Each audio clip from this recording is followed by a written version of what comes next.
2 table spoon பொட்டுக்கடலை, 2 கிராம்பு, 2 ஏலக்காய், 2 பட்டை, 1/4 மூடி தேங்காய், 3 பச்சை மிளகா, அப்புறம் 1 டீஸ்பூன் வந்து சோம்பு. இது அரைக்க நம்ம எடுத்து வச்சுக்கலாம். நல்லா பேஸ்ட்டாக அரைச்சி எடுத்து வச்சுக்கலாம். இப்போ கடாய் சூடானதும் நம்ம எண்ணெய் சேர்த்துக்கலாம். 2 டேபிள் ஸ்பூன் அளவுக்கு நல்லா எண்ணெய் சேர்த்துக்கோங்க. சேர்த்துட்டு நான் வந்து கல்பாசி, இலை, மராத்தி மூக்கு சேர்த்துருக்கேன். நம்ம மற்ற எல்லாமே அரைக்கிற பொருள் கூட சேர்த்துக்கிட்டோம். இப்போ நல்லா கொஞ்சம் சூடாகட்டும். நல்லா கொஞ்சம் சூடாகிடுச்சு. இப்போ இது கூட நம்ம வந்து அரிஞ்சு வச்சுருக்க 2 வெங்காயம் சேர்த்துக்கலாம். பெரிய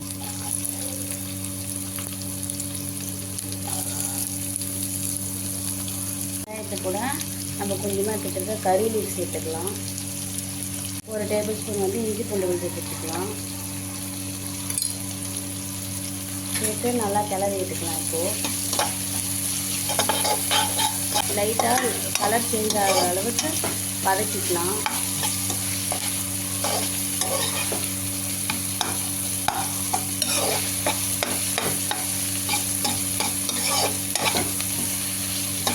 வெங்காயம் கலர் சேஞ்ச் ஆனதும் நம்ம தக்காளி சேர்த்துக்கலாம். நான் 2 தக்காளி சேர்த்துருக்கேன் சின்ன சைஸில்.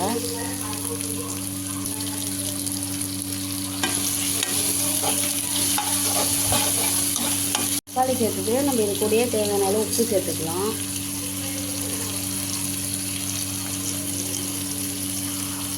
சேர்த்துட்டு நல்லா கிளறி விட்டுக்கலாம்.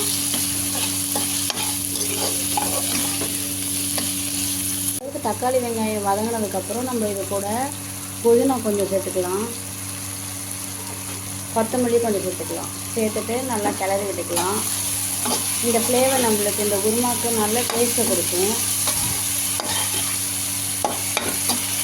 நல்லா கொஞ்சம் கிண்டி விட்டுட்டு இப்போ நம்ம இது கூட மசாலாஸ்லாம் சேர்த்துக்கலாம்.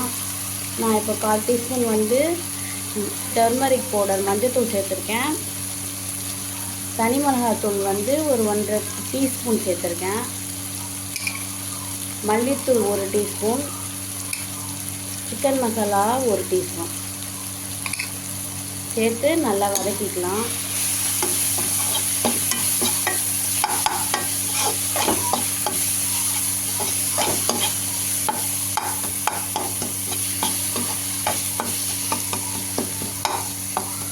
இந்த அளவுக்கு தக்காளிலாம் கொஞ்சம் பெருசு பெருசாக இருக்கும். அதெல்லாம் நான் கொஞ்சம் வெளியே குத்தி விட்டுக்கிறேன்.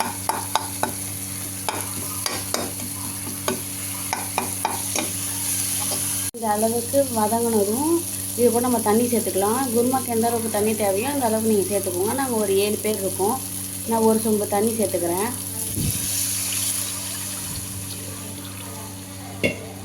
சேர்த்து நல்லா கிளறி விட்டுட்டு நம்ம மூடி போட்டு நல்லா கொதி வர அளவுக்கு நல்லா மூடி வச்சுக்கலாம்.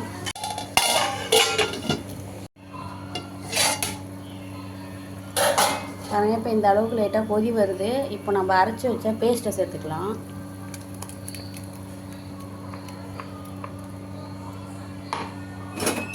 பேஸ்ட் சேர்த்து நல்லா கலந்து விட்டுக்கலாம்.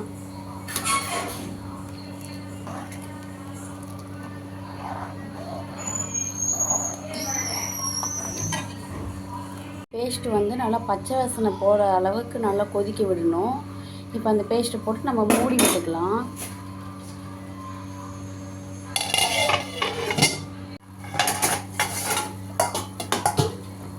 நல்லா கொஞ்சம் கொதி வந்திருக்கு.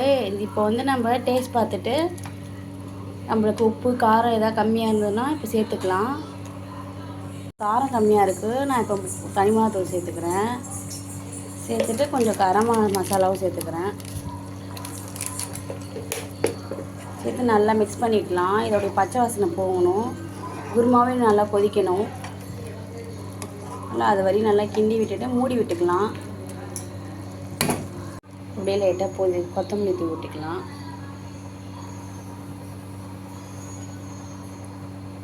தூவிட்டு நம்ம அடுப்பு ஆஃப் பண்ணிக்கலாம். நல்லா குருமா எண்ணெய் பிரிஞ்சு நல்லா சூப்பராக வந்திருக்கு. இங்கே பாருங்கள்.